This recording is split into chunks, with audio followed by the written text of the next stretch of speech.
سلامونه او احترامات یوسفزی ډیجیټل سره زم اجاز خان کتونکو په نننی ویلاګ کې به زه په دریو موضوعاتو خبره کوم د ټولو نه اول په باجوړ کې بلاخر اپریشن شروع کړی شوی دی ویل کېږي چې مامون سیمه کې دا اپریشن کولی شي او تقریبا 26 کلې د دې لپاره ټارګټ شوی دی چې په دغه ځایونو کې به اپریشن کولی شي هم د دې مقصد لپاره په ټول باجوړ کې کرفیو نافذ کړی شوی دا او خلکو ته ویل شوی دی چې تاسو د خپل کورونو نه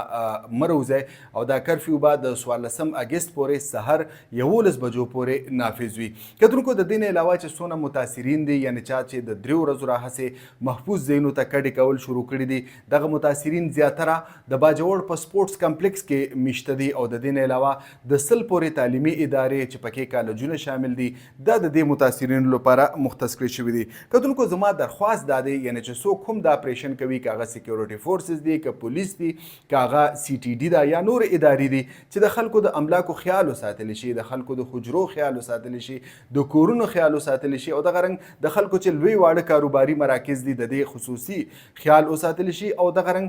چې ممکن شي چې د انساني زیان سره سره چې کم مالی زیانونه دي دا کم نه کم ترسره شي. کتونکو د صوبایي حکومت هم ځینې ذمهوارۍ جوړیږي د ټولو نه اول غټه ذمهواري د دوی دا جوړیږي چې کم ځای کې متاثرین دي دوی لپاره یعنی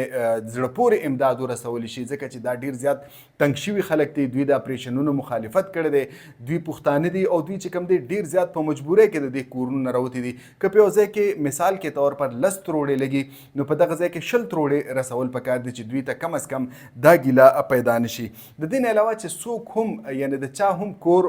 تباه و برباد شي یا چې کوم دکان یا حجرې چې هغه ړنګ کړی شي نو دوی لپاره بر وخت معاوضه ورکول یعنی څنګه چې موږ په ماضي کې کتلي دي چې اپریشنونو کې به عموما خلکو دا ګیلې کولې چې یو خو دوی خپلو سیمو ته واپس نه پرېږدولی شي او نه د دوی چې کوم معاوضې دي یعنی د دوی کورونه او لارې کوڅې تباه شوي دي حجرې د دې معاوضه هم نه ورکولی شي چې دا ګیله هم پیدا نه شي او د دې خلکو چې څونه معاوضه کیږي هغه بر وخت ادا کړی شي ځکه چې دا ډیر زیات متاثره خلک دي دا پښتانه خلک دي او دا په دویم ځل دوی چې کوم دی ډیر په مجبورۍ کې د خپل کورونه پرېږدي. تاسو ته پته ده چې تقریبا 15 کال وړاندې په دې سیمه کې اپریشن شو او دا خلک چې کوم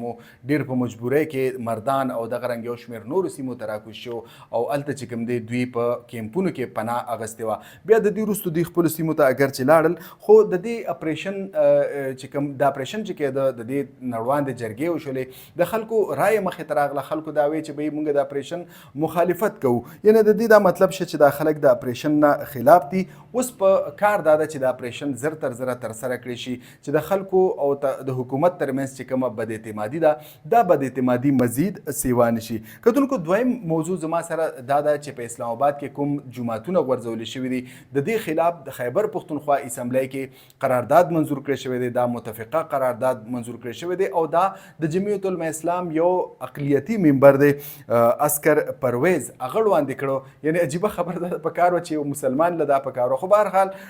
اسکر پرویز صاحب دا قرارداد وړاندې کړی دی او په دې کې دا ویل شوي دي چې به یو خوا جوماتونه نړولی شي نو بل خوا د شرابخانو لایسنس جاري کولی شي نو په اسلام آباد کې یعنی د دې قرارداد بنیادي مقصد دا و چې په اسلام آباد کې څونه د جوماتونو د غورځولو سلسله ده دا دې ودرولی شي او چې چا ته هم شراب الاټ شوی دی کم هوټل ته چې کم د شرابو لایسنس ورکړی شوی دی دغه لایسنس دی منسوخ کړی شي. درېیمه موضوع زما سره دا ده مفتی منیب رحمان صاحب جان پہچانه نامتو عالم دین دی تاسو ته پته ده کله چې بروایت هلال کمیټه اجلاس کېده نو عموما به موږ لیده هغه چې کوم دی د عمران خان او د تحریک انصاف د سوشل میډیا خلاف خپل بغض راښکاره کړی دی هغه یو ټویټ کړی دی په هغه ټویټ کې دا وایي چې تحریک انصاف چې کوم سوشل میډیا ده دا د پاکستان نه دننه او د پاکستان نه بهر کنټرول کیږي یعنی مطلب چې د هغې څونه منتظمین دي یا ایډمنسټریټرز دي هغه په پاکستان کې ناست یا د پاکستان نه بهر دي. هغوی د مفتی منیب رحمان صاحب دا وایي چې د عمران خان علاوه د پارټۍ کسان هم نه ماف کوي او څه ټیم وغواړي د پارټۍ د عهدیدارانو اعلی عهدیدارانو ستیاناز کوي. مفتی منیب رحمان صاحب چې کوم د تحریک انصاف عهدیداران هغه ته وریاد شوي دي په دې هغه ته چې کوم دی مونږ ریسپیکټ ورکوو خو بهرحال د مفتی منیب رحمان چې کوم هغه بغض دی د عمران خان خلاف او د تحریک انصاف د سوشل میډیا خلاف هغه راښکاره شوی دی.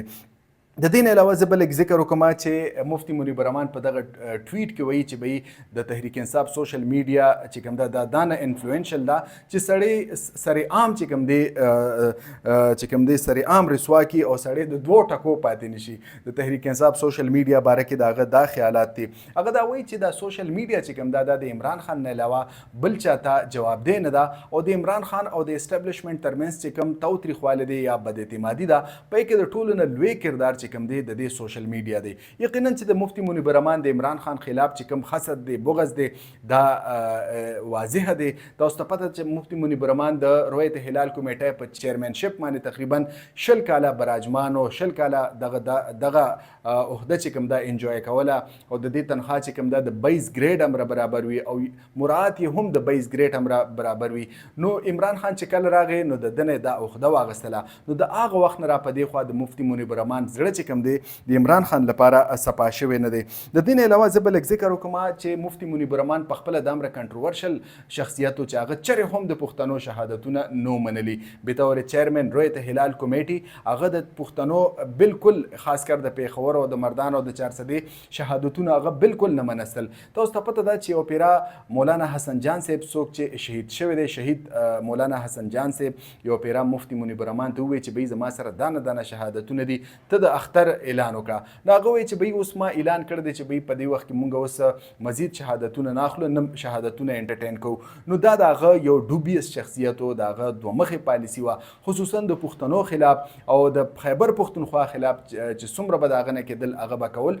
او دغه بغض چې کوم دی د عمران خان خلاف نه دی بلکې د پښتنو خلاف دی په دې ټویټ کې تاسو ته پته ده تاسو به کتلی وي د هغه چې کوم حسد دی او بغض دی هغه راښکاره شوی دی خو یقینا چې د عمران خان او د عمران خان سوشل میډیا چې کوم دا ډیره زیاته مضبوطه ده دا رنګ اوازونه چې کوم دي د ته هیڅ قسمه نقصان نشي رسولی